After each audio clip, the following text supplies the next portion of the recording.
الحمدللہ رب العالمین والعاقبۃ للمتقین والصلاة والسلام علی اشرف الانبیاء والمرسلین نبینا محمد وعلی آلہ وصحبہ اجمعین، اما بعد۔ قال المؤلف رحمہ اللہ: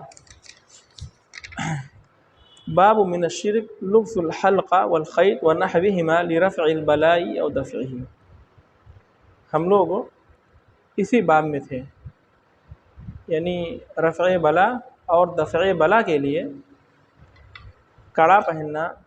اور دھاگا باندھنا یا انہی جیسی اور دوسری چیزیں پہننا اور باندھنا یہ شرک ہے۔ اس باب میں تھے ہم لوگ اور یہ باب ختم ہو گیا تھا۔ اب اس باب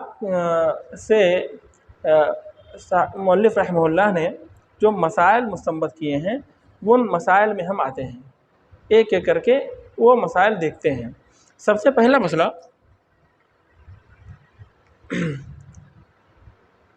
حلقہ یعنی کڑا اور دھاگا، کڑا پہننے اور دھاگا باندھنے کی سخت ممانعت ہے۔ یہ معلوم ہوا کہ جو ہے یہ کسی بھی طریقے سے نہیں پہنا جا سکتا ہے۔ اس کڑا نہیں پہن سکتے ہیں اور اسی طریقے سے دھاگا بھی نہیں باندھا جا سکتا ہے، اور انہی دونوں چیزوں کی طرح اور دوسری چیزیں جو ہیں رفع بلا اور دفع بلا کے لیے، یعنی مصیبت کے ازالے کے لیے یا مصیبت کو دور کرنے کے لیے، بچنے کے لیے نہیں پہنا جا سکتا ہے۔ اور سوال یہ ہے کہ اگر یہ مقصد نہ ہو تو کیا ویسے پہن سکتے ہیں؟ تو ویسے بھی نہیں پہنا جا سکتا ہے، ویسے بھی نہیں پہنا جا سکتا ہے، کیونکہ پھر غیروں کی مشابہت لازم آئے گی۔ جب اللہ کے نبی صلی اللہ علیہ وسلم نے اسے منع فرمایا تو پھر نہیں پہننا چاہیے۔ اور اس سلسلے میں یہ سختی معلوم ہوئی کہ ایسا کرنا سخت گناہ ہے اور بہت سنگین کام ہے۔ اور دوسرا مسئلہ یعنی یہ معلوم ہے کہ ایک صحابی جو پہنے ہوئے تھے، اگر اس کو پہنے ہوئے ان کی موت ہو جاتی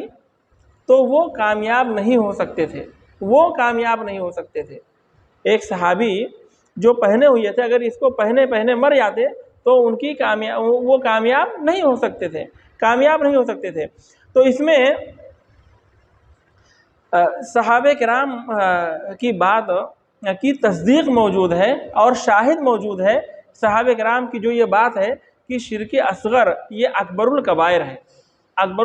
یعنی کبیرہ گناہوں میں سے بھی بڑا گناہ ہے شرک اصغر۔ صحابہ کرام کا یہ قول ہے، یہ کہنا ہے صحابہ کرام کا، اور یعنی یہ صحابہ کرام کے اس قول کی اس میں شاہد موجود ہے، ان کی تصدیق موجود ہے، کیونکہ اللہ کے نبی صلی اللہ علیہ وسلم نے صحابی سے کہا کہ اگر تم مر جاتے اس کو پہنے ہوئے تو تم کامیاب نہیں ہو سکتے تھے۔ اور تیسرا مسئلہ اس سے یہ معلوم ہوا کہ جہالت کی بنیاد پر کوئی شخص اگر شرک کا ارتکاب کرتا ہے تو وہ معذور نہیں سمجھا جائے گا۔ جہالت کی بنیاد پر، نادانی کی بنیاد پر، نہیں جانتا ہے، لا علمی کی بنیاد پر اگر کوئی شرک کا کوئی کام کرتا ہے، شرک کے کاموں میں سے کسی کام کا ارتکاب کرتا ہے تو اس کو چھوڑا نہیں جائے گا، اس کو معذور نہیں سمجھا جائے گا، بلکہ اس پر انکار کیا جائے گا، اس کو منع کیا جائے گا اور اس کے ساتھ سختی کی جائے گی۔ یہ 3 مسائل ہو گئے۔ چوتھا مسئلہ اس سے یہ معلوم ہوا کہ ایسی چیزیں یعنی رفع بلا اور دفع بلا کے لیے، مصیبت کے ازالے کے لیے، پریشانی کو دور کرنے کے لیے یا پریشانی اور مشکلات سے بچنے کے لیے اس طرح کی چیزیں اختیار کرنا، ان سب چیزوں کو استعمال کرنا یہ فائدہ مند نہیں ہے، دنیا میں بھی یہ فائدہ مند نہیں ہے۔ یہ سب چیزیں دنیا میں بھی فائدہ نہیں دیتی ہیں، یہ تمام چیزیں دنیا میں بھی فائدہ نہیں دے سکتی ہیں، بلکہ الٹا نقصان پہنچاتی ہیں۔ الٹا کیا ہے؟ نقصان پہنچاتی ہیں، کیونکہ اللہ کے نبی صلی اللہ علیہ وسلم نے صاف طور سے فرمایا لا تزیدک الا وہنا، یہ تمہاری کمزوری میں اضافہ کرے گا۔ یہ حلقہ، یہ کڑا جو پہنے ہوئے ہو، یہ جو واہنہ کی وجہ سے، بیماری کی وجہ سے، یہ تمہاری بیماری میں، تمہاری کمزوری میں یہ اضافہ ہی کرے گا، اس سے تمہاری کمزوری بڑھے گی۔ اب کوئی شخص یہ عقیدہ رکھتا ہے، یعنی نبی کریم صلی اللہ علیہ وسلم کے فرمانے کے بعد، آپ کے کہنے کے باوجود بھی آپ نے کہا کہ وہ نقصان جو ہے اس کا نقصان ہے، فائدہ نہیں دے سکتا ہے، وہ اس سے خالی تکلیف بڑھ سکتی ہے۔ آپ صلی اللہ علیہ وسلم کا اتنا واضح فرمان آ جانے کے بعد بھی اگر کوئی اس کو پہنتا ہے اور جو ہے اس کا اہتمام کرتا ہے، تو گویا کہ وہ نبی کریم صلی اللہ علیہ وسلم کی باتوں کی تصدیق نہیں کر رہا ہے، آپ صلی اللہ علیہ وسلم کی بات کو ٹھکرا رہا ہے۔ آپ نے کہا کہ وہ نقصان دہ ہے اور یہ کہہ رہا ہے کہ فائدہ مند ہے، تو اس کو ایسے شخص کو کیا کہیں گے؟ جی، اب وہ پانچواں مسئلہ، جو شخص ایسا کرے یعنی کڑا پہن لے یا دھاگا باندھ لے یا اور سیپی وغیرہ پہن لے یا تعویذ وغیرہ پہن لے یا اور دوسری چیزیں، کوئی بھی چیز لٹکاتا ہے یا پہنتا ہے، تو اس کو منع کرنا چاہیے، اور سختی کے ساتھ اسے منع کرنا چاہیے، اور چھٹا مسئلہ اس میں یہ معلوم ہوا کہ اللہ کے نبی صلی اللہ علیہ وسلم نے اس میں بہت واضح طور سے بیان فرما دیا ہے، من تعلق شیئا وکل الیہ۔ آپ نے کیا بیان فرمایا کہ جس نے کوئی چیز لٹکائی تو وہ اسی کے سپرد کر دیا گیا، اسے اللہ رب العالمین کی مدد نہیں مل سکتی ہے،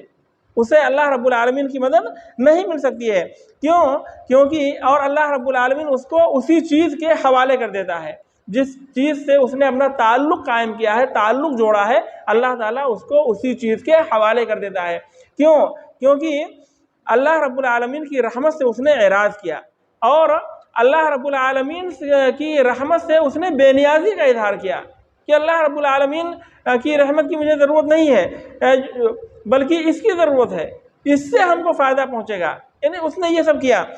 تو یعنی اللہ رب العالمین اسے اسی کے حوالے کر دیتا ہے۔ کیونکہ اللہ رب العالمین کی رحمت سے اس نے اعراض کیا، اور اللہ رب العالمین سے اس نے بے نیازی کا اظہار کیا کہ اللہ تعالیٰ شفا نہیں دے گا بلکہ یہ چیز شفا دے گی، بلکہ اور کیا ایک کمزور سبب کو اختیار کیا جس سبب کو اختیار کرنا جائز ہی نہیں تھا، تو اس کو کیا کہا جائے گا؟ اللہ رب العالمین اس کو اسی چیز کے حوالے کر دیتا ہے، پھر اللہ تعالیٰ اس کی مدد نہیں کرتا ہے۔ جو اللہ رب العالمین سے رحمت کی امید رکھتا ہے، اللہ تعالیٰ ہی کو نفع اور نقصان کا مالک سمجھتا ہے، اللہ رب العالمین سے نعمتوں کی طلب کرتا ہے، اللہ تعالیٰ سے سوال کرتا ہے، کسی تکلیف میں ہے تو اس کے ازالے کے لیے اور اس کو دور کرنے کے لیے اللہ رب العالمین سے دعا کرتا ہے، اللہ تعالیٰ کے سامنے گڑ گڑاتا ہے، تو اللہ رب العالمین کی مدد آتی ہے، اللہ تعالیٰ اس کی مدد کرتا ہے۔ اور جو اللہ رب العالمین کو چھوڑ دیتا ہے، اللہ تعالیٰ کی رحمت سے دوری اختیار کرتا ہے، تو جس چیز کی طرف وہ بھاگتا ہے اللہ تعالیٰ اسی چیز کے حوالے کر دیتا ہے، اور ظاہر سی بات ہے جس چیز کو وہ سبب بناتا ہے وہ چیز بہت ہی کمزور ہے، اس کا سبب بہت ہی کمزور ہے، اور بہت کمزور سبب کے ذریعہ وہ فائدہ ہرگز نہیں اٹھا سکتا ہے۔ پہلی بات تو یہ ہے کہ اللہ رب العالمین نے جو جائز اسباب بنائے ہیں ان اسباب کو اختیار کرتے وقت بھی انسان کا اعتماد، بھروسہ سبب پر نہیں ہونا چاہیے بلکہ اللہ رب العالمین پر ہونا چاہیے۔ اور اس نے کیا کیا؟ ناجائز سبب اختیار کیا اور بہت ہی کمزور سبب اختیار کیا اور اسی پر توکل کر لیا پورا، یعنی خرابی پر خرابی اس کے اندر آتی گئی، تو ایسے شخص کی مدد کہاں سے ہو سکتی ہے؟ تو یہ چھٹا مسئلہ تھا۔ اور ساتواں مسئلہ کہ اس سبق میں اس بات کی وضاحت موجود ہے، صراحت موجود ہے کہ جس نے تعویذ لٹکایا اس نے شرک کیا، تو معلوم ہوا کہ تعویذ لٹکانا شرک ہے۔ اور آٹھواں مسئلہ یہ معلوم ہوا کہ بخار وغیرہ کی وجہ سے بخار وغیرہ کی وجہ سے یا اور کسی بیماری کی وجہ سے دھاگا وغیرہ باندھنا یا کوئی کڑا وغیرہ پہن لینا یا کوئی چیز لٹکانا، یہ بھی شرک ہے، یہ بھی شرک ہے۔ اور نواں مسئلہ، حضرت حذیفہ بن یمان رضی اللہ تعالی عنہ نے اللہ رب العالمین کے فرمان کی تلاوت کی، وَمَا يُؤْمِنُ أَكْثَرُهُمْ بِاللَّهِ إِلَّا وَهُمْ مُشْرِكُونَ، انہوں نے اس آیت کریمہ کی تلاوت کی۔ تو یہ ان کا یہ اس آیت کا تلاوت کرنا، یہ اس بات کی دلیل ہے کہ صحابہ کرام ان آیات سے، جو آیات شرک اکبر کے تعلق سے ہوتی تھی، جو آیات شرک اکبر کے تعلق سے ہے، ان آیات سے شرک اصغر پر استدلال کرتے تھے، جیسے یعنی کڑا پہننا، دھاگا باندھنا اور تعویذ لٹکانا، یہ سب کیا ہے؟ شرک اصغر میں ہے۔ لیکن ان کے رد کے لیے جو ہے صحابی رسول حذیفہ بن یمان رضی اللہ تعالی عنہ نے ایسے دلیل کو پیش کیا جو دلیل شرک اکبر کے بارے میں ہے، جو شرک اکبر کے سلسلے میں دلیل ہے۔ تو جو ہے شرک اکبر کے سلسلے میں جو دلیلیں ہیں، جو یعنی صحابہ کرام ان آیات سے استدلال کرتے تھے شرک اصغر پر، جو آیات شرک اکبر کے بارے میں ہیں۔ تو اس سے ایک تو یہ ہے کہ بھائی عمومی طور سے تو سب شرک ہے، شرک اکبر ہو یا شرک اصغر ہو، عمومی طور سے کیا ہے؟ تمام کے تمام شرک ہیں۔ تو اس اعتبار سے بھی استدلال کرنا درست ہوا، اور صحابہ کرام استدلال کر رہے ہیں، تو یہ کہا ہی نہیں جا سکتا ہے کہ صحابہ کرام کا استدلال درست نہیں تھا۔ تو ایک تو یہ عمومی بات ہے، یعنی شرک کے عموم میں یہ ساری چیزیں آ جاتی ہیں۔ پھر بعد میں یہ کہ یعنی شرک، چاہے شرک اکبر ہو یا اصغر ہو، ہر ایک بہت سنگین ہے اور بہت ہی زیادہ بھیانک ہے۔ شرک اصغر سے انسان شرک اکبر تک پہنچ سکتا ہے، اس لیے جہاں وہ جیسے ہی وہ شرک اصغر میں پڑے، وہیں اس کی نکیر کرنا چاہیے اور اس کو منع کرنا چاہیے، وہیں اس کو ٹوکنا اور روکنا چاہیے اور اس کے ساتھ سختی کرنی چاہیے۔ اور یہ دیکھیے یہاں پہ ایک بات، یہ ایک اہم بات، یعنی یہ 90 مسئلے سے متعلق کہ صحابہ کرام کا ایمان کتنا راسخ تھا، اور توحید کے تعلق سے ان کے اندر جو احساس تھا کتنا گہرا تھا، اور اس تعلق سے جو ہے وہ کتنا دھیان دیتے تھے، اس بات کی طرف کتنی توجہ ان کی تھی کہ شرک اصغر ہو یا اکبر ہو، شرک اصغر کی بھی کوئی چیز دیکھتے تھے تو اس کو بھی منع کرتے تھے، اس سے بھی منع کرتے تھے، سختی سے منع کرتے تھے۔ نبی کریم صلی اللہ علیہ وسلم کا بھی یہی طریقہ تھا۔ آپ صلی اللہ علیہ وسلم، جیسا کہ آپ نے حدیث میں دیکھا کہ نبی کریم صلی اللہ علیہ وسلم نے ایک شخص کو دیکھا کہ پیتل کا کڑا پہنے ہوئے ہے، آپ نے پوچھا کہ یہ کیا ہے، تو اس نے بتایا کہ اس وجہ سے پہن رکھا ہوں۔ آپ صلی اللہ علیہ وسلم نے کہا کہ اس کو جلدی سے نکال پھینکو، اگر یہ تمہارے اوپر رہا اور اس حال میں اس کو پہنے تم مر گئے تو تم کامیاب نہیں ہو سکتے ہو۔ یعنی نبی کریم صلی اللہ علیہ وسلم نے نکیر کیا، آپ صلی اللہ علیہ وسلم نے اس کو سختی سے منع کیا۔ تو یہ اس بات کی دلیل ہے کہ کسی کو بھی شرک میں اگر مبتلا دیکھتے ہیں، شرک کا ارتکاب کرتے ہوئے دیکھتے ہیں، چاہے وہ شرک اصغر کا ارتکاب کر رہا ہو یا شرک اکبر کا، اس کو سختی سے منع کرنا چاہیے اور روکنا چاہیے۔ یہ نبی کریم صلی اللہ علیہ وسلم کا طریقہ ہے، اور صحابہ کرام کا بھی طریقہ ہے، جیسا کہ حذیفہ بن یمان رضی اللہ تعالی عنہ نے کیا۔ کل وہ حدیث بتائی گئی تھی کہ حضرت حذیفہ بن یمان رضی اللہ تعالی عنہ ایک آدمی کی عیادت کے لیے گئے تو دیکھا کہ اس کے بازو میں ایک دھاگا بندھا ہوا ہے۔ آپ نے پوچھا کہ یہ کیسا دھاگا ہے، یہ کیا ہے اس کے اندر؟ تو کہا کہ اس کے اندر دم کیا گیا ہے، اور دم کرنے کے بعد میں پہن لیا ہوں۔ تو آپ نے اس کو کاٹ دیا، آپ نے اس کو دھاگے کو توڑ دیا، اور یہ کہا کہ اگر تم اس کو پہنے ہوئے مر جاتے تو میں تمہاری نماز جنازہ نہیں پڑھتا۔ حضرت حذیفہ بن یمان رضی اللہ تعالی عنہ نے سختی سے انکار کیا اور اس کو سختی سے منع کیا۔ تو معلوم ہوا کہ شرک سے منع کرنا، شرک سے روکنا، یہ نبی کریم صلی اللہ علیہ وسلم کا طریقہ ہے اور صحابہ کرام کا طریقہ ہے۔ اور آج یعنی خیر القرون میں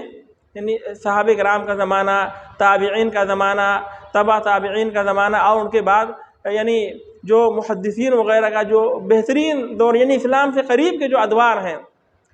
ان ادوار میں اہل علم کا یہی طریقہ رہا ہے۔ آج بھی جو علماء حق ہیں، علماء ربانیین ہیں، ان کا یہی طریقہ ہے کہ کسی کو بھی دیکھتے ہیں کہ وہ شرک کا کوئی بھی کام کر رہا ہے، اس کو منع کرتے ہیں، اس کو روکتے ہیں، اور بالکل روکنا چاہیے اور سختی کرنا چاہیے، ایسے شخص کے ساتھ سختی سے منع کرنا چاہیے۔ لیکن آج کے ادوار میں، آج موجودہ حالات میں بہت سارے علماء کرام ایسے پیدا ہو گئے ہیں، دنیا دار ہی کہیے یا اور بھی دوسرے دانشوران جن کو کہا جاتا ہے، وہ اس قسم کی باتوں کو کہتے ہیں کہ یہ سب باتیں امت میں افتراق اور انتشار اور اختلاف کا سبب ہے، اس لیے نہیں بیان کرنا چاہیے۔ نہیں، بہت سارے لوگ ہیں، بہت سارے جو روشن خیال علماء ہیں یا دانشوران ہیں، وہ کہتے ہیں کہ شرک سے مت روکو، شرک سے مت روکو، یا شرک کی ایسی جو قسمیں ہیں، جیسے کوئی تعویذ لٹکا رہا ہے، کڑا پہنے ہوئے ہے اور دھاگا باندھے ہوئے ہے، تو بولتے ہیں کہ مت روکو، مت منع کرو اس کو۔ کہتے ہیں کہ اس سے کیا ہے، امت میں اختلاف پیدا ہوتا ہے، اور وہ یہ بھی کہتے ہیں، خالی اختلاف کی بات نہیں کہتے ہیں، کہتے ہیں کہ روکنا یہ بدعت ہے، کہتے ہیں کہ یہ بدعت ہے اور ضلالت ہے، حالانکہ یہ عین سنت ہے بھائی، بلکہ یہ کہیے کہ نہ روکنا اور برداشت کر لینا، نظر انداز کر دینا، یہ بدعت اور گمراہی کی بات ہے، بلکہ یہ ہے کہ یعنی شرک کو پھیلنے اور پھولنے کا موقع دینا ہے، شرک کو پھیلنے کا موقع فراہم کرنا ہے۔ اس پر یعنی اگر آپ انکار نہیں کرتے ہیں تو بھائی، تو ایک بات تو یہ ہوئی کہ یعنی کسی کو بھی ہم چاہے اپنے گھر میں یا اپنے دوست احباب میں کسی کو بھی دیکھیں کہ اس طرح چاہے شرک اصغر میں مبتلا ہے یا شرک اکبر میں، شرک اصغر کا ارتکاب کر رہا ہو یا اکبر کا، اس کو پہلی فرصت میں منع کرنا چاہیے، اس کو سمجھانا چاہیے۔ یہ نبی کریم صلی اللہ علیہ وسلم کا طریقہ ہے، اور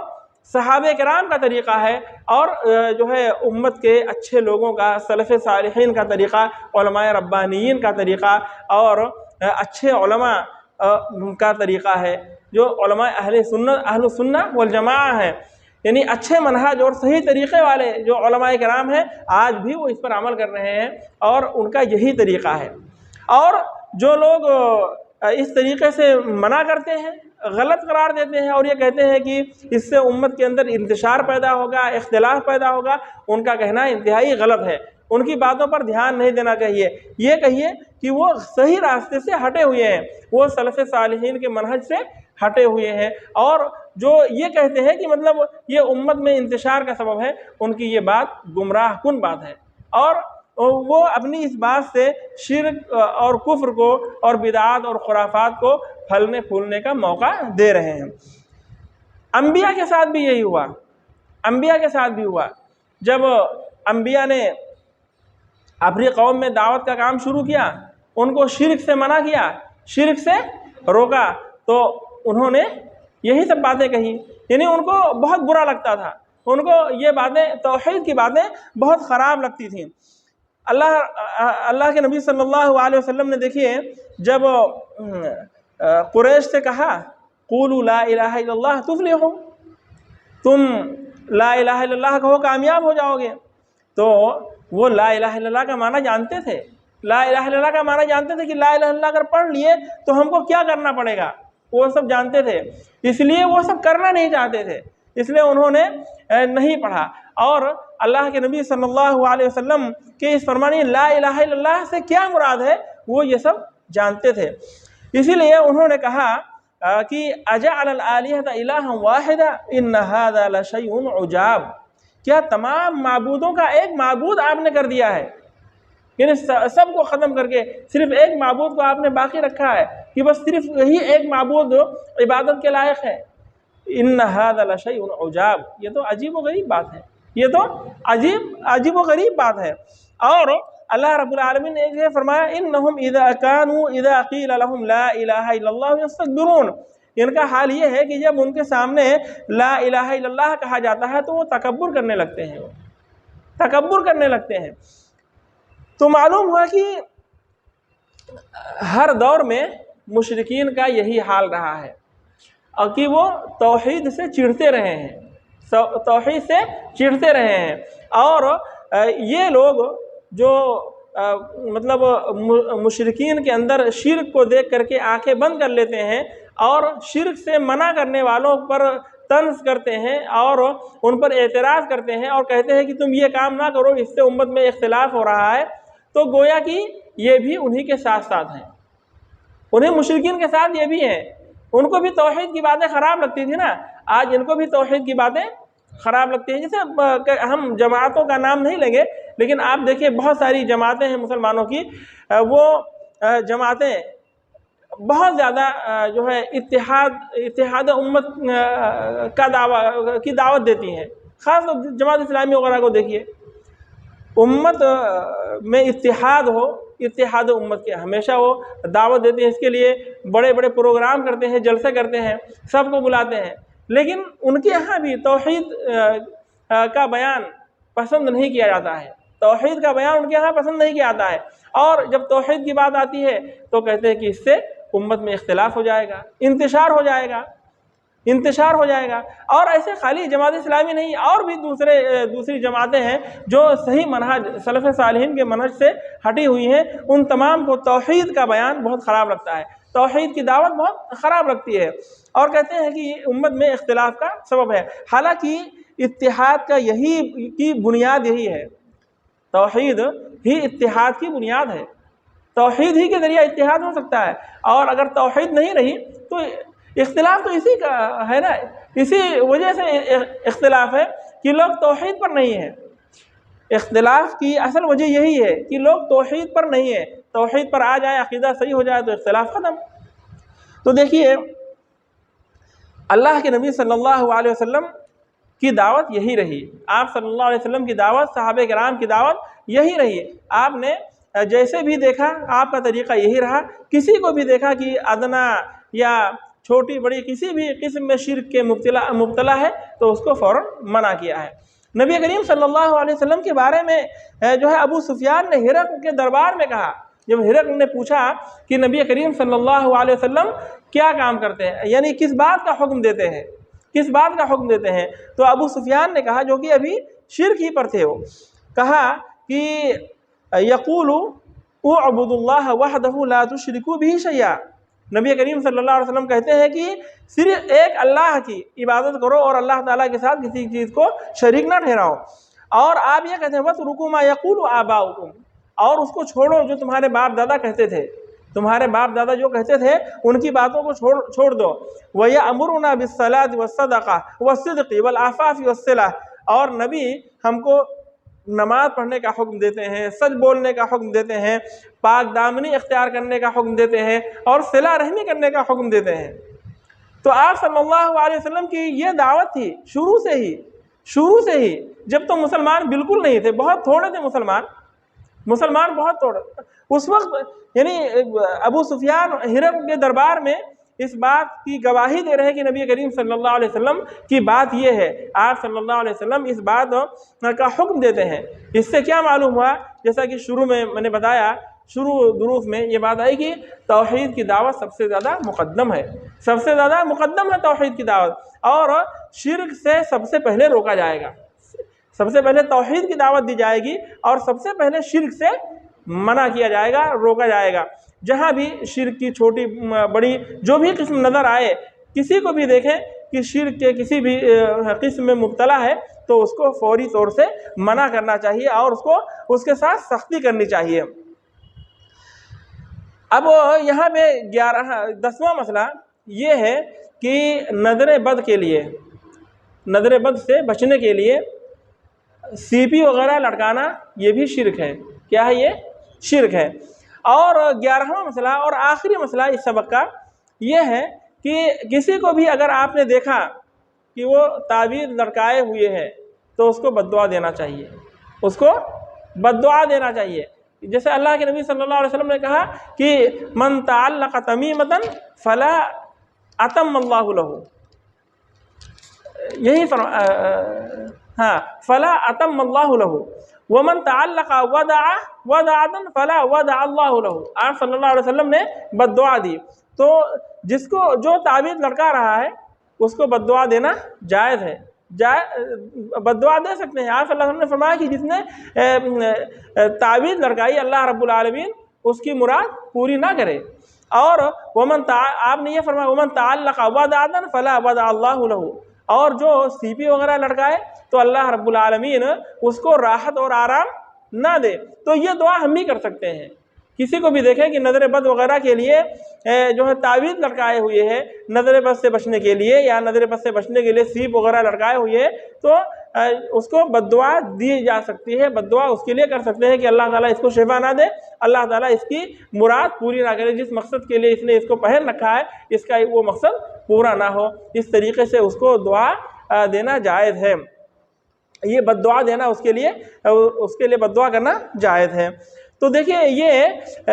مؤلف رحمہ اللہ نے یہاں پہ 11 مسائل بیان کیے ہیں اس سبق سے، 11 مسائل